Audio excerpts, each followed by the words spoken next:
The seed of hope. Bhiwani के एक छोटे से गांव में रहने वाले रामफल जी बहुत सालों से खेती कर रहे हैं। रामफल जी दिन रात अपनी जमीन और खेती के लिए मेहनत करते हैं और गर्व से कहते हैं, ये मिट्टी मेरी माँ है।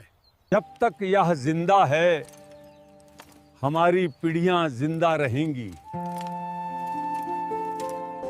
पर इस बार यूरिया और रासायनिक पदार्थ का इस्तेमाल करने से उनकी फसल अच्छी नहीं हुई थी। पिछली बार के फसलों में न चमक थी, न उनमें कोई सुगंध थी और जमीन भी बंजर होने लगी थी।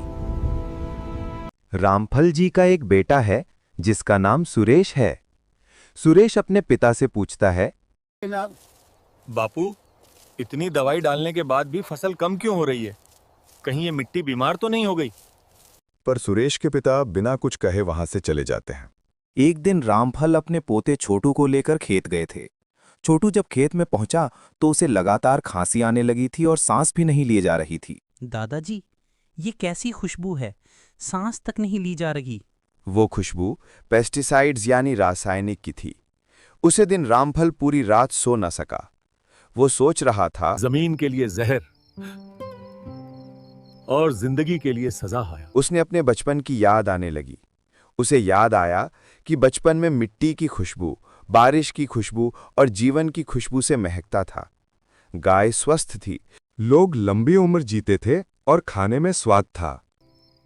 अब बस फसल बचानी है तो जमीन बचानी होगी, और अगर नस्ल बचानी है तो फसल बचानी होगी। रामफल जी शहर भिवानी के किसान युवा क्लब से मिले, जो ऑर्गेनिक खेती के लिए किसानों को जागरूक करते हैं। उन्हें देसी बीज और जीवामृत दिए गए और प्राकृतिक खेती के तरीके बताए गए। किसान युवा क्लब द्वारा एक मुहिम चलाई गई है, फसल बचाओ नस्ल बचाओ।